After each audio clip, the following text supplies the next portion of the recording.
bit. I forgot to start it. Oh, okay, that's fine. And then the fewer the number of values, the stronger the design.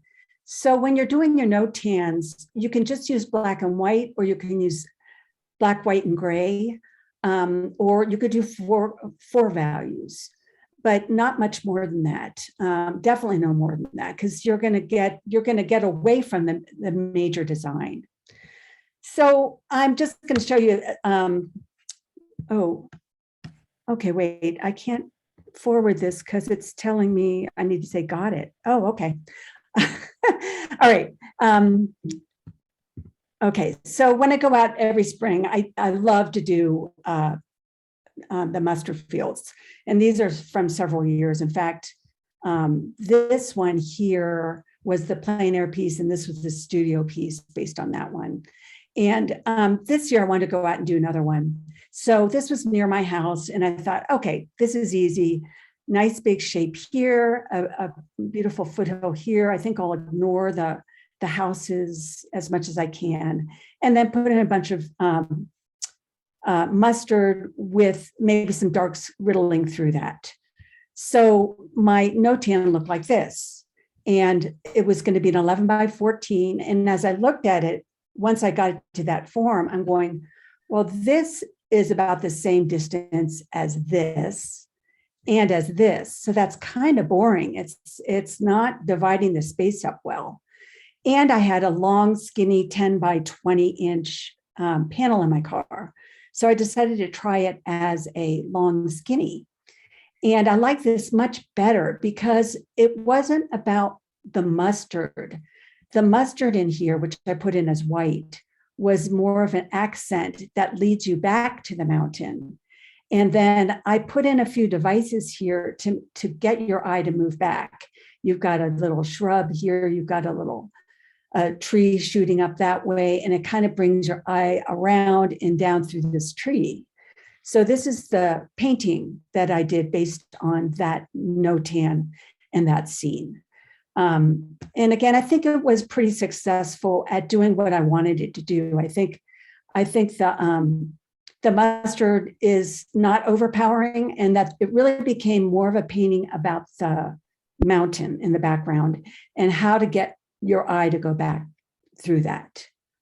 So in this, I wanted to avoid the center, and then I had foreground, middle ground elements to move the eye, and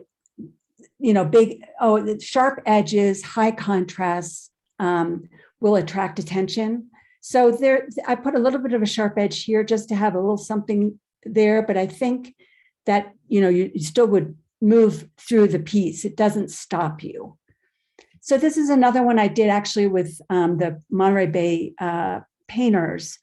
And we went down to this scene right here, which was at Pebble Beach.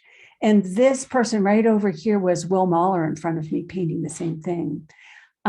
This is my no-tan right out of my book. You can see my notes all over it.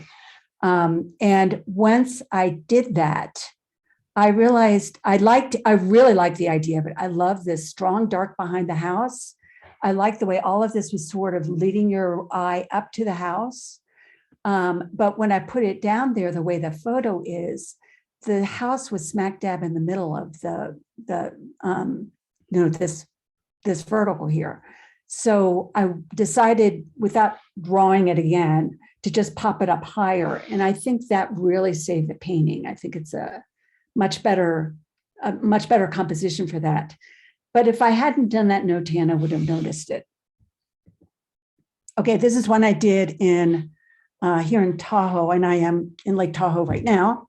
And this one, I was starting to just do a painting of this boat. This one wasn't there, and it sailed in. And I thought, oh, that's so interesting. Well, I hadn't even started the painting yet. I was just starting to think about the composition, and this one came in.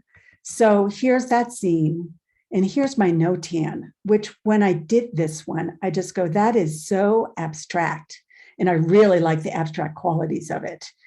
And I thought it was a really interesting square painting, the way It's not always easy to get a square composition, but this one just kind of worked perfectly. So this is the painting when I was done with it. And what I loved about it were the dark shapes and how there was a shadow here, a shadow there, and then light that popped up around it. So that was another one. And then this is one I did in for the Alameda Frank Bett plein air this past August. And, you know, you think, well, what would be a no-tan about that? But once you start looking at these houses, these great, the shadows these eaves make, and the deep set, you know, when there's blinds across a window, this was all dark in here. And then as far as a no-tan went, this was dark too. Even though it's lit, it's dark. So there's a nice dark that comes across here and up in here. And I thought it would make a neat painting. So this was my no-tan. There's your house and there's the painting. Now, I remember, as you remember, I told you that I would be talking about complementary colors.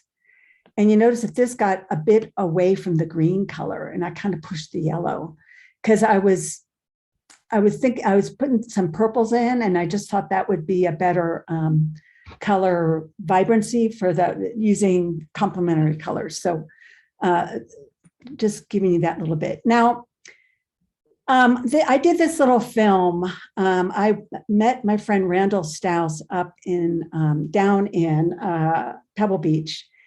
And I went through my thought process here as I was looking for a place to paint. And I actually made a film as I was looking, and then Randall will walk into the frame and you can hear us, you know, talking back and forth about what we think makes a good painting. So I'll just play this little film for you. Okay, I'm looking around here. This is a beautiful area. And I'm in Pebble Beach. And I'm looking for the right spot. So I take out this guy, and this really helps me isolate what I'm looking at. I'm kind of thinking of that. I want a nice dark somewhere. Composed with dark, so I like the way this ring of light is around these shapes. I'm just looking for shapes here. Cool. We look like the historic Monterey Peninsula painting. Yeah, we do. I saw you at a distance at the top of the hill. Scouted out.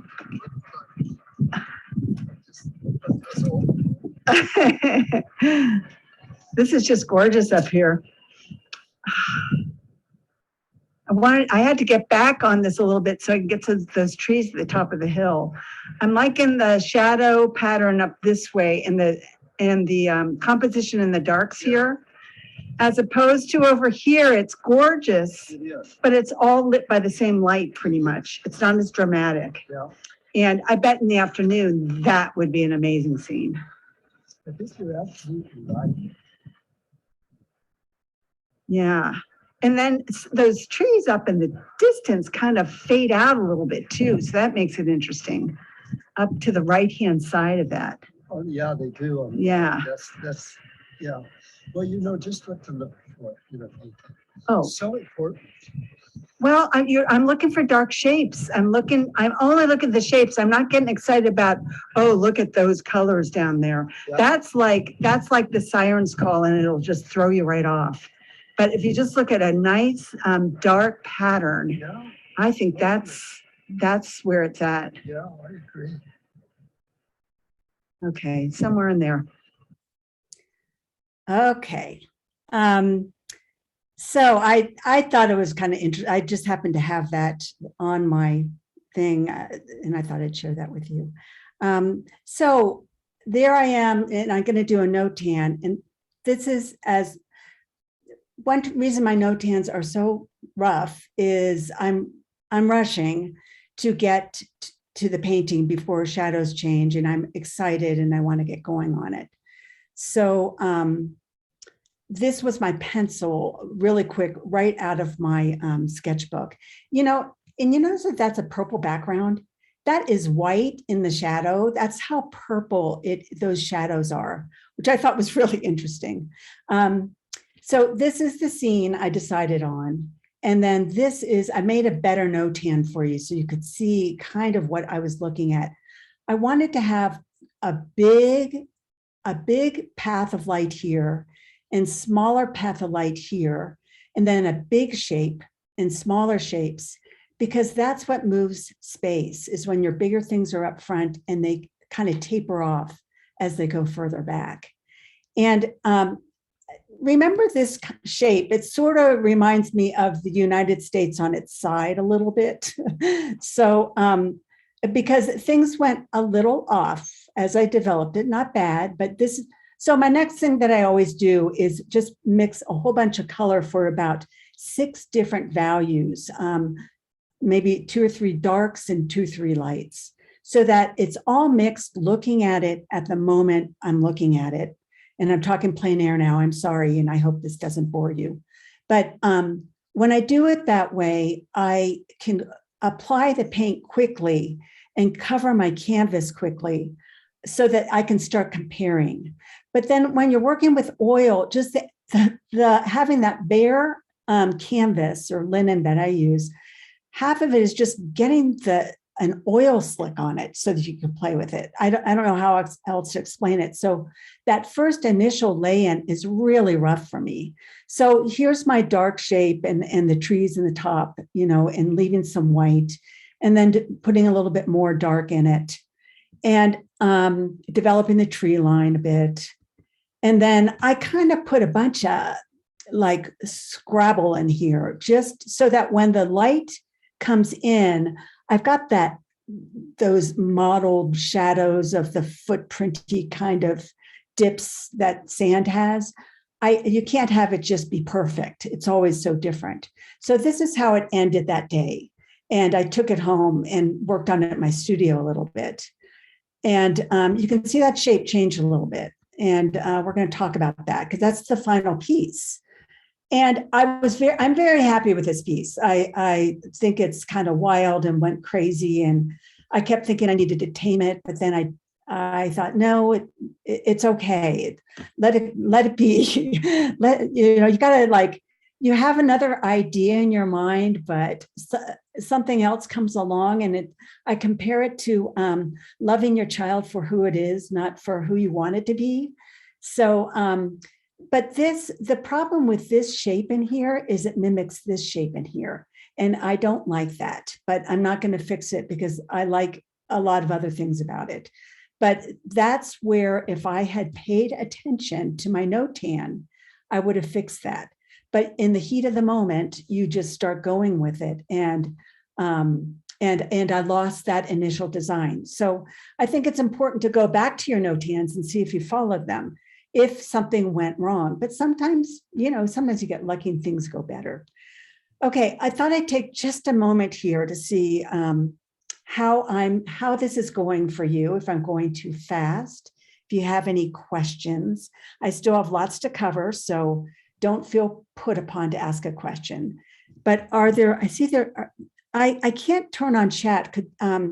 Jane, is there anything in there I need to know, or any questions? Not now. There was something earlier when we didn't have the. Yeah. Okay. All right. And if anyone wants to unmute themselves, because I, glossed over something you want more information on, we can take questions later on too, but I just wanted to make sure you didn't, okay. Excuse me, does everybody know how to use the chat feature on the right side of your screen? There's a little window at the bottom right corner where you can type a message to anybody you want, all of us or me or Nancy. So I'm watching that. And if anything important comes up, I'll interrupt, but Okay. I do see someone with their hand raised. Herschel, you want to unmute yourself? Hi. I had a question about your two values. And except for the last one, I noticed all the other notans that you presented had at least 3 values, a middle tone and the dark and the light. Do you have anything to say about that, or? Yeah, I do have something to say about that. Thank you for asking that, Herschel. I cleaned up my notans for this presentation So I knew that when I do mine, and I'm trying to get better at this, but we're all, trying to get better at things. And notans are where I need more discipline. And so my sketchbook, they're pretty loose. And I was afraid if I showed you what they look like, you wouldn't understand what I'm trying to say.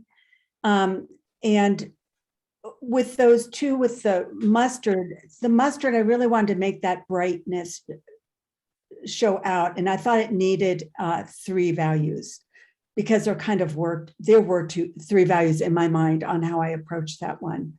But I think for design, I think there's 2 different things. I think when you're thinking just strictly of the design, it's good to go with just the dark shape, light shape.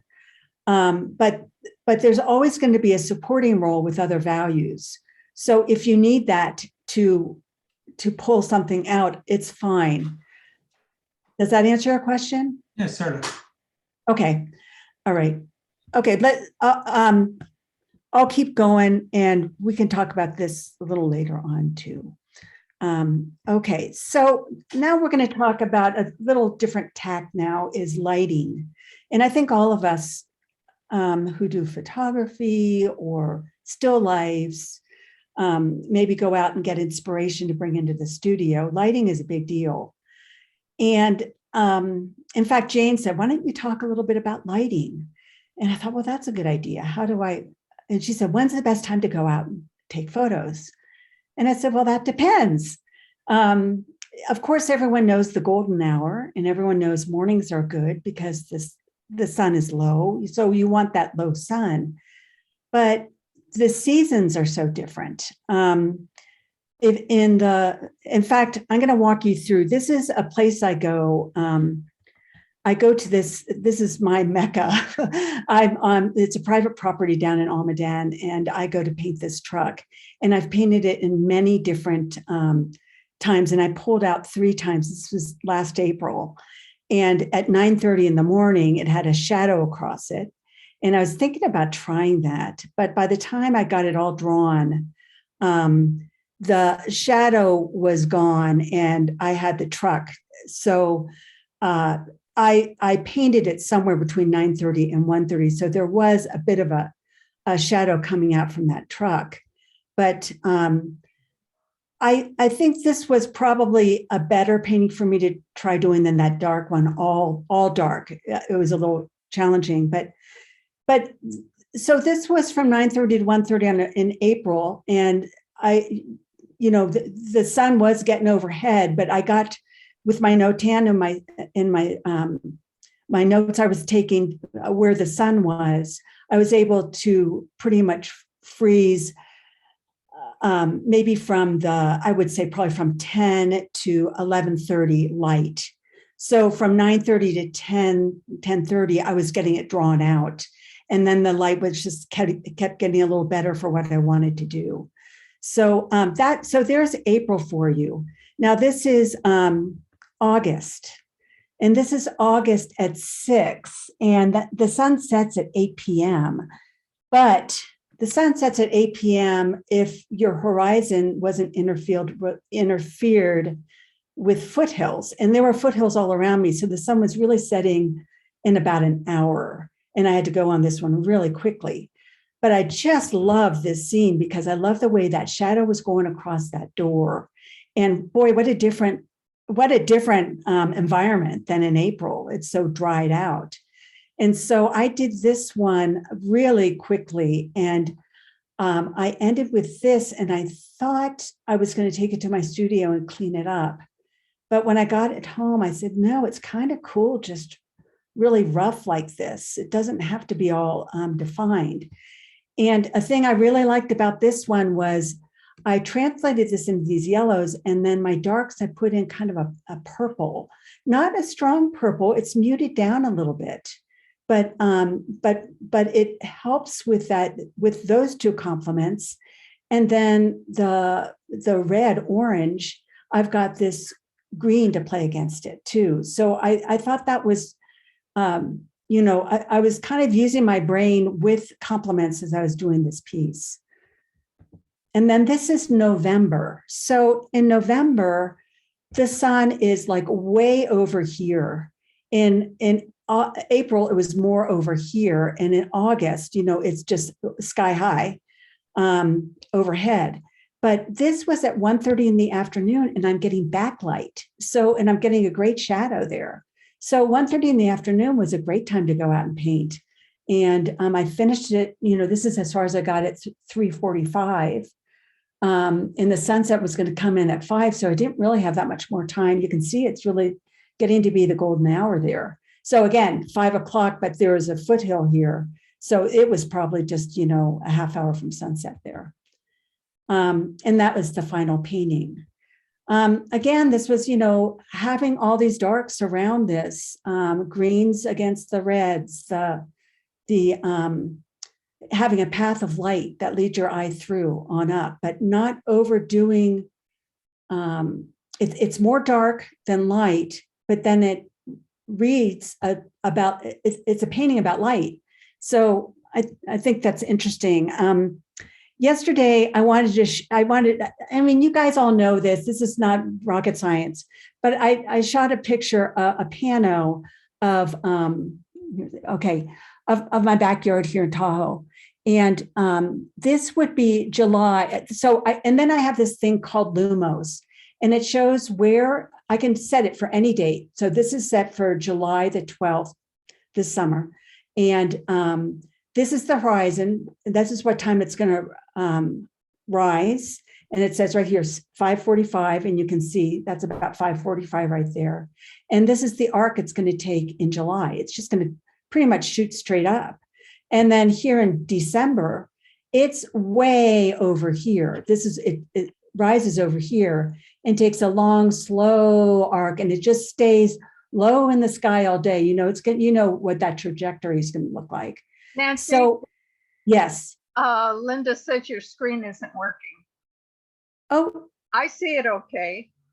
is anyone else having a problem with my screen? That's an old message. Oh, good. Okay. That was before when I was having a problem. Got it. Thank you. Thanks. Okay. Phew. I wouldn't know how to fix it. Okay. So anyway, not rocket science, but when you actually see it, physically like that, you realize every season has its great time. And look at the sunrise sunset. I mean, 5:45 to 8:27. Here it's like 7:19 to 4:47. I know you guys know that, but I'm still always amazed by it, and I'm always watching that stuff. So I keep talking about shadows because I use them so much, and you can use shadows to tie together elements of your composition. So to make it, to unify it. So there's a very subtle shadow back in here that's just kind of holding all that. I mean, yeah, there's darker ones popping out, but there is this shadow. And I did this one also at sunset, and there was a pile of rocks right off of here. I was trying to get that in because I thought that was so interesting to have a kind of a triangulated composition with this set and that set. But then I thought, well, if I just put the shadow across, I'm still telling that there is something over here. And then by putting the shadow across, it gave me two things. It gave me this pretty kind of purplish color that accented that sunset pinkish color on the sand. So without that, I don't think this would work as well if you put your hand over that. And the other thing that I think would get lost would be this kind of sweeping S-shaped composition where you kind of go back into the painting. So you can use shadows as compositional elements.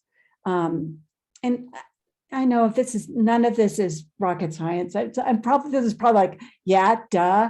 But anyway, it's the way, I don't know, this stuff still excites me. So I hope it excites you as well. Okay, there are some questions. Oh, good. Okay. Let's see, who was that? Susan. Oh, Susan Englert. Unmute your mic. Yes. Hi, yeah, I had asked on the chat if what you were showing before with the I guess the sun was that an app? And somebody said yes, it's the Lumos app. Yes, I'll tell you about that. So I'm back on that page again. Lumos is a app in the App Store, LUMOS, and it was free when I got it. Annie Haynes told me about it, and when I first found it, it was free. It might not be anymore, and it may not be called that anymore. But if you look up apps for sun trackers, you'll find similar ones. And this one I will use, and like I'll stand on, like I might be standing in the shade, and I'll put that little app up so I can see, like I'll see where that sun is tracking to see how long it's going to be behind these trees and how long I'm going to have shade. That's a great use for it. I use this one a lot. It is really good for setting up, knowing when the sun is going to be at its apex, and all of your light is going to be from hitting one side of the tree to the other side of the tree. So it's a very useful app, and if you're a plein air painter, I'd suggest looking into it. Okay, thank you very much. Yeah, you're welcome. Any other questions? I guess that was the only one. Okay. All right. All right. So this is a real no-brainer. You guys know this already, but this is one of those things that it just was an aha for me. And it was when I was doing this painting, and it's not, I mean, it's just sitting in my stack of paintings. If you want to buy it, I'll make you a good deal. Anyway, no, this one is really far away. The mountain was super far away. And as I was painting, I was going, there's hardly any difference between the lights and the darks. It's just like a temperature thing, or you just pick two, like it's warm and cool, or just like two different, very similar in value when it's further back. So I just wanted to share, that was just a little thing. And I had this as a little bullet when I was going through. I go, you know what? I'm going to pull that painting up just to show when it was I learned that. And even here, I mean, the snow on that mountain was brighter than the sky. So I had to reserve a little bit of brighter value than what the sky was. That is something that, oh God, well, that's a whole nother story. Value. That value is a whole nother story. Okay, so here's one I'm going to walk you through. This is the final painting. And it was this cool place down in Morgan Hill. And my friend Randall said he could meet me to paint. And I'd always wanted to go on the street. I see it from 101, and I'm like, God, I wonder what that is, but I feel a little uncomfortable by myself. So I thought, if I have someone with me, then I can be more brave and go check this out. And sure enough, we found this like cool vintage ice cream truck in someone's property. And Randall likes the same stuff like that. And he went crazy over it. The owner was out there. He said, well, come on in. He opened up his gates for us to drive in. And he had this whole lot of old utility vehicles, old fire engines, cars, just tons of different vehicles. And I went crazy. I would love to go back, but I didn't really, I wouldn't. Anyway, so it was a once in a lifetime opportunity. And so I saw these cars, this pair of cars, and I just started walking around them. This is my first shot to the top left. And I thought, well, that's kind of cool. I wasn't crazy about all this scrolling on the red carpet. I figured I could, block that out. And it had nice darks behind it, that, a shadow, but I knew that shadow was going to move really fast. And then I looked at this side, that looked pretty good. And then when I came around this side, I really got excited because this red car here, you see right over up here in the top left, that it had a whole bunch of sun on it. So it was shining red on this white car. And that was pretty cool looking. And then I liked this whole like shadow that came across the car, down, over, and included this little red car. And it was sort of like diagonal darks that went across here. So this is my, this is pretty much what I decided to paint. And then this was, so here you go, Herschel. This is what I would have had to show you guys. This is my actual no-tan. And I was rushing because I wanted to get these shadows before they left. And in my mind, I was like, in my mind, this is what I was thinking. I was thinking, okay, everything's going to be, the shadow's going to come down over this, over here, little bit of light around this thing, just go bang. But in my no-tan, I was going to have the whole car in. But as I'm drawing it, I kind of ran out of room. And I didn't, I just, and I thought, you know what, it doesn't matter. You still know it's a car, and maybe it's a little more edgy to have it go off the edge. It doesn't have to be 100% there. So I went with that. And this is my block in. So I just mixed in these big pools that I put down. And you notice that this has sort of a reddish, even though it's a white car, the shadow on this was reddish because of that reflection that was coming through in the shadow. And then I didn't know what I was going to put in here for my dark, but it had to be dark so that this could pop. And then an indication of, you know, the other elements. And this is how that painting ended up that day. That was, you'll notice I put some Italian cypress trees there that I decided to change later. I thought they were just too busy with, I don't know, it just didn't work with the cars, I didn't think. So, and I always liked the idea of this being California. So I took the opportunity to put some little palm trees in, but that was a fun painting. And again, complementary colors with my, I was very aware of making these colors work well together. So inspiration, I'm going to flip a little bit more now and talk about someone who really inspires me is this David Sharp. I found him on Facebook and I follow him. And he basically paints no-tans. And these are usually pretty large paintings. And I just love the way, when we're talking about design, which I'm really supposed to be talking about, the way he divides up his canvas, he's either talking about the sky with a low horizon, or he's talking about the ground with a high horizon. He's using these beautiful complements, and he's getting these muted colors. And he evokes such a mood in these paintings. I mean, they're just beautiful. These look like they'd be easy to do, but we all know this is not. The value structure in his paintings is just beautiful. And here's a few more. I couldn't decide which ones to show. I was only going to show a couple, and I couldn't stop at just a few.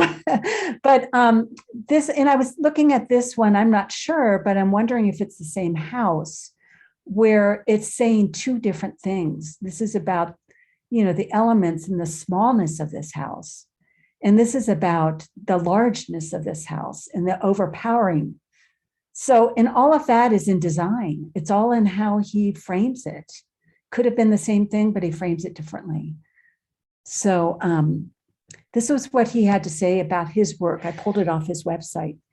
There's no big complicated idea behind it. It's just all about the light, seeing it, feeling it, and trying to capture it as I see it around me. Compositions with a simple, strong design that capture a sense of place also attract me, which, you know, it's exactly how I feel when I'm painting out, is I want that sense of place, sense of time. So this is this little segment where I want to talk a little bit about complementary colors. So when a painting sings when the plan of the painting is based on complementary colors. It just works. So when you're deciding on your colors, think about the complements.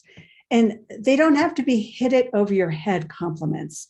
They can be, I'll show you examples, but it can be close to the idea of green and red. You know, it could be green a little bit orangey, or it could be a little blue-green, a little orange-red. You know, it's anywhere in there. By putting complements side by side, you can create a vibrancy. And then when you mix complements together, you get neutrals. I'm going to show all of this to you, but I just want to explain it first.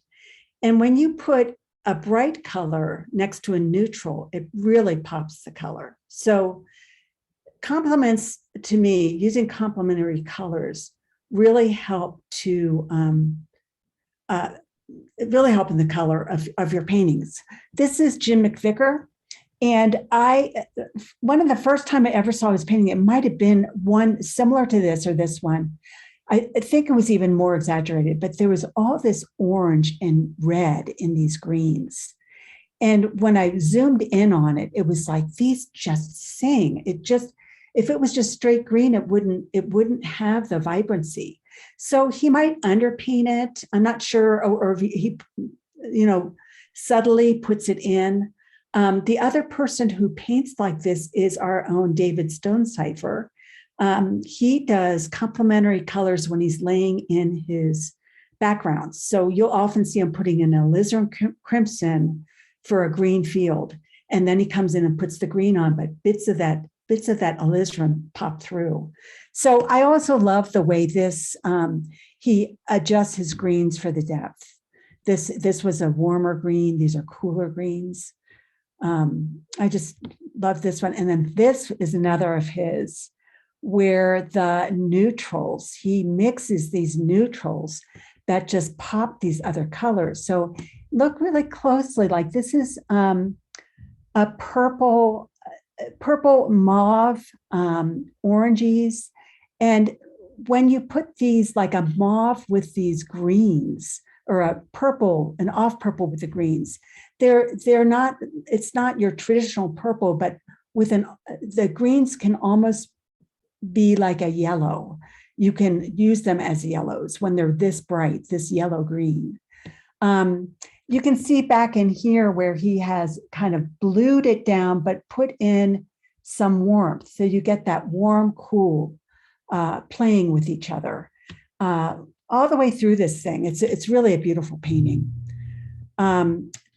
This was an aha moment for me.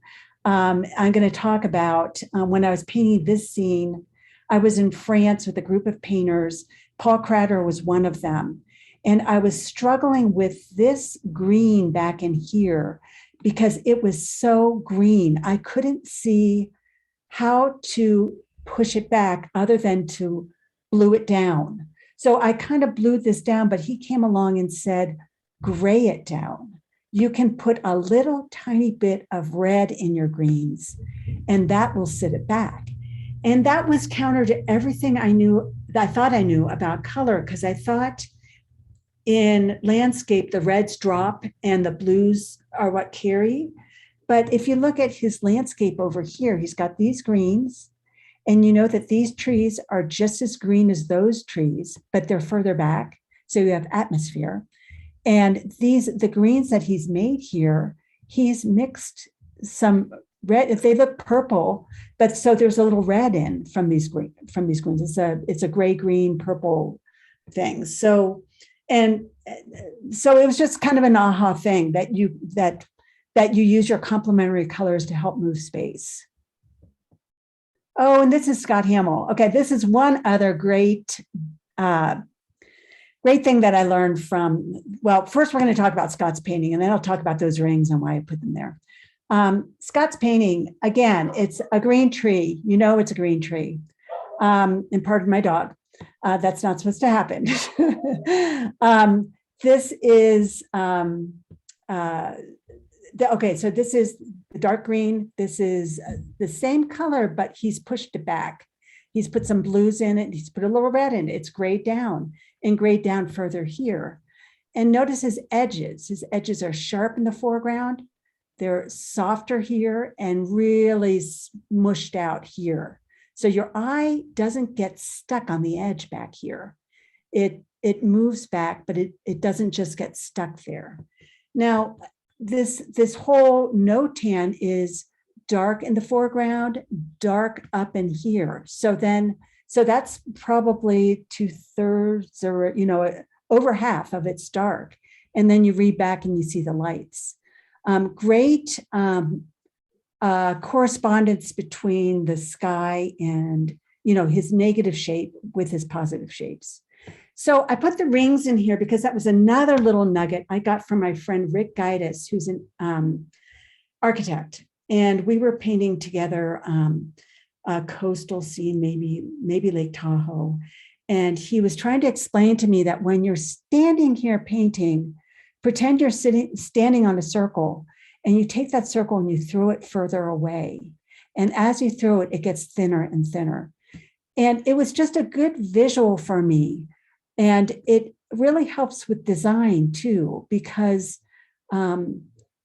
these ellipses, if you break it down into more of an ellipse, it just moves the space more. Big shapes in the front, going smaller towards the back. And this was one, I just threw this up there because we were talking about complementary color schemes. And I was very aware of that when I did this painting. This is a high key painting, so my shadows aren't very dark. High key meaning that my value structure is in the higher, brighter, lighter range, and my shadows aren't all that dark. But again, I'm going to do values, or you're going to learn values from someone else. But the inspiration for this painting was this, Mondrian. And Mondrian divides up space, had verticals, had great color. And I really loved that idea when I saw this scene.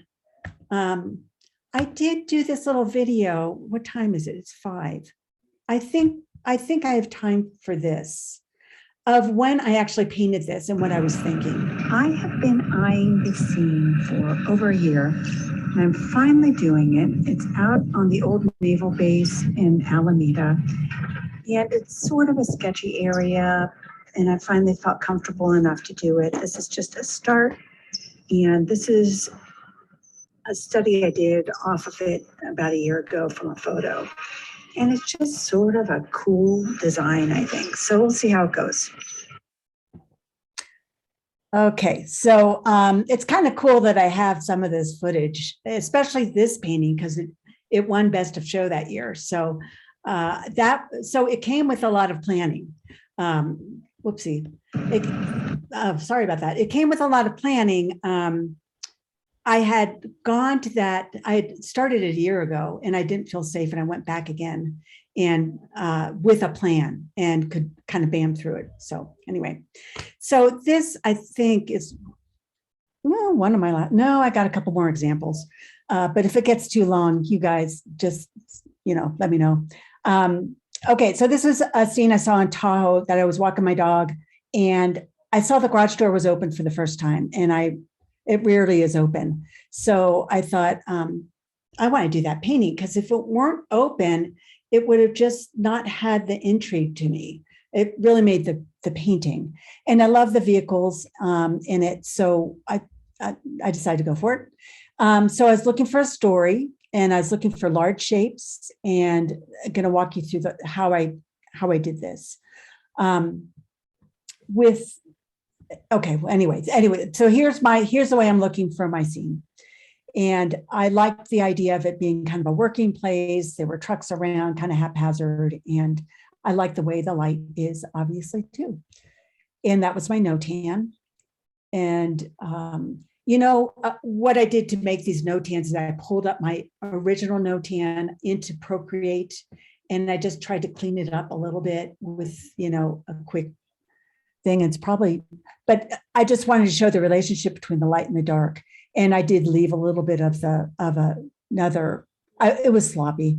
Sorry, Herschel, part of it is sloppiness on this one.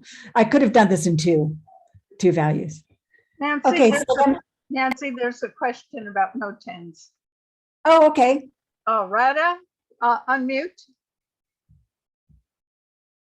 Can you read the question or no? I'll read it. Okay. Do you take a picture before you start your notan? And how often do you refer to the photo while you are drawing or painting the scene? Good question. Good question. So plein air. So when I go, I will take a bunch of photos sometimes, and then go back to my car and say, okay, of all these photos, look at squint and what's the best light and dark pattern of these, and don't get sentimental about anything. Don't say, I want to have this pretty color in there. Just what's the light and dark. So I will look at those photos to decide what the best design is, but then I'll do my no tan, but I'll look at the original. I'll look at what, I'll do it from life. And the second part of that question was, do I look at the photo when I'm painting it outside? No, I never do, unless there were a figure in there that I wanted to include. And I might snap a picture of a figure or a cow or something that moves, and I might paint from that. But I can see it. Honestly, from a photo, there are so many things missing from photos, so many nuances of values and things, especially darks. I mean, look at the dark in this garage. I could see what was in there with my eyes, but you can't see it. It's just one big dark mass. So I would much rather, I get frustrated painting from photos, to be honest. Thank you. That was a good question. Thank you. Thank you. You're welcome. So this was my quick sketch. A lot of this is figuring out perspective, where my eye level is. So that line that I put across there was like, okay, it was a pretty flat, which is key when you're doing it if you're higher or lower than your subject, it's a whole different animal. But I was pretty much on the same flat ground. So what I'll sometimes do is I'll hold something in front of my eyes and see where and if I can see like a piece of paper or something, or a piece of cardboard, if I can see the bottom of it, if I can't see the bottom or the top, I know that's eye level. And then I see where that hits in that subject. And then I'll kind of look at it and go, so that means if I were standing at that spot, ooh, I thought I turned everything off. If I were standing at that spot, my eyes would be at that spot. You know, it's like that. So that's where I would stand. So if there's a doorknob or something, it's got to be where my arm would be, or where my, the door has to be underneath the top of or above the top of my head. I need to be able to fit in the door. So I kind of think of where I would be in relationship to that painting, where I stand next to a car. It's another way of thinking of perspective. But so it's important for me to establish that one line. And then it tells me that all these lines become more and more enunciated when this is the eye level, and then they go up that way. But this is not a lecture on perspective drawing. Anyway, so then I cover the canvas as quickly as I can so that I can find my lights and see how everything is relating. And while I got to this point, I heard the guy say that he was going to take the car to the car wash, the red Jeep. So I had to hurry up and get that one in before it left. That was like I think I did that one in 12 minutes. Seriously, I had timestamps and I looked at it. But when I painted that one, when I painted the Jeep, I had to look at the both cars. I had to paint both of them at the same time because they related to each other. And I had to make sure that they fit. So then I, worked on everything and kind of defined the house behind it. And you might remember the colors on my palette. Did I show you the colors on my palette? I think I glossed over that. Okay, well, sorry, it wasn't that. Each color was for a different spot. I think I didn't explain that very well, but I had a shadow color, basic gray, and some reds and things. So this was how it ended my first day. And by the time I got to this, things were changing, and I was ready to call it a day. So I didn't finish the trees in the sky. I figured if I had to, I could do that inside. But I decided to go back the next day because when I looked at this, I didn't like that shadow across. It wasn't useful. It wasn't defining things. It was almost looking like the shadow was originating from the right and moving to the left. So I had to fix that. And this is the final painting. I just went back and kind of made the indication of a tree being there, like outside of the frame. And yeah, so that's that one. And then, oh yeah, this is obviously not a plein air piece. Um, so I took this photo, and I can just show you, I did some time-lapse photography just to show the process of painting. Pardon my big mouth. So I'll just let it run. So this is me drawing, putting in a charcoal, vine charcoal, to just sketch out what I'm going to do. Okay, so this next one, I'm going to stop it before. Okay, so you can tell here that in between these two films, I move this over a little bit. So I just take my hand and I rub out the charcoal and I scooted it over. And I think I did a little more. You can see over here, there are some drawing issues. So I'm going to fix that, probably not off camera. You won't see it. But you can see down here are my big pools I'm going to put in. I think that's probably the two different layers of mountains, the gray road, the trees, and maybe some of the darks of the, I don't know what, maybe on the right-hand side, I had some real strong darks. And I also wanted to accentuate the mountains more. So I made them higher in my sketch. I didn't think that much sky bought me anything. I didn't think it played well with the negative shape. So I popped those up because there was no reason not to. So then I'm just putting in all the darks. At some point I put the clock in. So there it's 12:15. This is all one day I did this painting. And this is 10 by 20, I think. And yeah, so just getting everything relating to each other, just filling it up. It might not be the perfect value, but just getting it down there once, because with the oil, you can change. And then this is the final touches, cleaning it up. Some of the final touches. Getting the highlights on and the lines on, where I usually do need to sit down to get, so I'm really bracing my hand to get some of that fine stuff done. And all of the fun little, I love doing the highlights. That's my favorite part. And I have to save it for last because it really has to go on last. So that's the final painting. And I think there, okay, so I started that, I don't know, I think that was like a 3-hour painting. Anyway, so in summary, that means we're nearing the end, I guess. Oh, there's some other things, but anyway. In summary, you need to reduce everything into big shapes. Just take everything you got out there, make big shapes, and go with 2 to 4 values. If you're doing a no-tan, you know, the 2 value thing is great.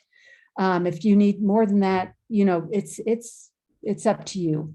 And when you're arranging shapes, think about the positive and the negative, how those relate to each other. And when you can connect darks to create some movement, especially in landscaping, but probably in all forms of art. Your focal point, I didn't really talk about this as much because there's so much to cover and so little time. But your focal point is your darkest dark and your lightest light, if they're right up against each other, and or your sharpest edge. Your eye is going to go right to a sharp edge, and your eye is going to go right to a bright color. So you can use those things to your advantage to create a focal point, to get that movement. You know, you can command that by using those little tricks. So I have a question. Hi. Hi. Yeah, thank you for sharing all the videos and everything. I found it very interesting. Can you share what you use or like to use for your easel for doing the plein air work outside? Oh, yeah, I can. I use the Strada easel. And Strada is a kind of a metal box that fits on a tripod, STRADA, Strada. And it all fits into a backpack. And what I loved, if you saw those trays of paints that I have, do you see like trays where all my paint was kind of stuck on a little tray? It has a lid that goes down on it. and those trays attach to the side of that box. But I bring that tray back into my studio, so I'm not wasting paint. I always have it laid out and I can put it in the freezer when I come back. But the Strata has been nice. It's a little on the heavy side. It's made out of metal, but it's very sturdy. Okay. Thank you. You're welcome. I had a question about the word NOTAN. Is that an acronym or something, or what is that? Oh, Google it. It's Japanese word for arrangement of shapes. It's like based on Japanese design, I think. Huh. I should have probably put the definition up there for you, but I had never heard of them either. And I'm hearing of it more and more now, obviously, but it is truly the black and white arrangement of shapes. And you usually use that like right beside your easel. You leave it right there with your work after you've done it? I do. I have a little pad of paper. It's about 3 by 5.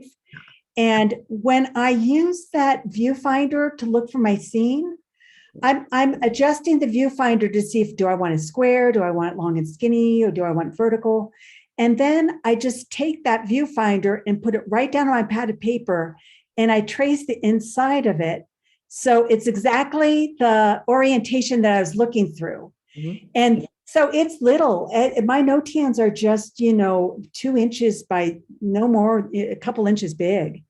And it's better that way. For me, it's better that way. And all of this is I should preface all of this with for me, because we all work so differently and we all have our natural inclinations. Mm-hmm. I'm a very looser person, but I also need structure too. So, but that works pretty well. Yeah. And then I have pens with me and I'll paint in. And what I'll do is I'll hold the viewfinder up to my eye, and then I'll have the pad of paper down, and I'm just like recording where the darks are. Cool. It really helps to see like where things are coming off the edge of my frame that I'm looking through. So like if it's a building and it's got an angle, I used to not know anything about perspective. And all I do is I'd look through this viewfinder and go, well, that's going from, down here up to almost that corner. So that's what that diagonal is, and I didn't understand how perspective worked, but it was my workaround until I learned more about it. Yeah. Cool. Thank you. I have a question. Yeah. Hi. I just wanted to ask you to get very familiar with this process. Would you recommend that just taking a little pad and a viewfinder and kind of just doing darks and lights as you go around, or is it part of your? I also do plein air painting, but would it be a part of the process of painting rather than just kind of going out and sketching a bunch of NOTANs, or how would I think it would be really helpful to go out and sketch NOTANs. Okay. Go to YouTube or Google Richard Robinson and just check out his 5-minute video on NOTANs. And it gets you kind of excited to try it. And you don't even have to go out. You can just pick up photos and just start playing with it. And he makes it really playful. It's not real exact, but once you start putting these shapes down, you start seeing it. Right. It's pretty cool. Okay. Yeah. All right. Thank you. Thanks. Yeah. I have a question unrelated to design, but something in your office caught my eye, and that was that big roll of brown paper. Oh, yeah. That made me wonder, do you buy your frames or do you make them? And if you buy them, where do you get them? Oh, yeah. That's a good question. I have 2 sources for my frames. And I just have the brown paper for when I sell a painting and I want to wrap it up and make it look nice. I got some pretty ribbon and like tried to make it look nice. But my frames right now are from Frankenframe in Tennessee. They do floater frames, which are like this one, where I can drop the panel into the frame and it's just a little bit of an edge to it. So that's a floater frame, and Frankenframe does those for me. They've got a huge website, but they're not really good to order online. You have to almost just send them an email and tell them exactly what you want. I've got it all worked out with them now. And then King of Frames in Southern California. I get nice wide 3-inch frames from them. This is one here. Hold on. That's Randy Higby's gallery now, right? Yeah, Randy Higby's. And I like his Taos frames. And one reason I like them, this is my daughter's dog. One reason I like them is they have a narrow, for my own reason, they have a narrow profile so I can store them and they're not big, bulky things. And when I go to plein air events, I'm not bringing these big fat frames that even floater frames are kind of big, but these are lightweight and they look nice. I think they're nice. And I like the 3-inch frame. It kind of, since I paint small, it gives it a little more, illusion of being bigger than it is.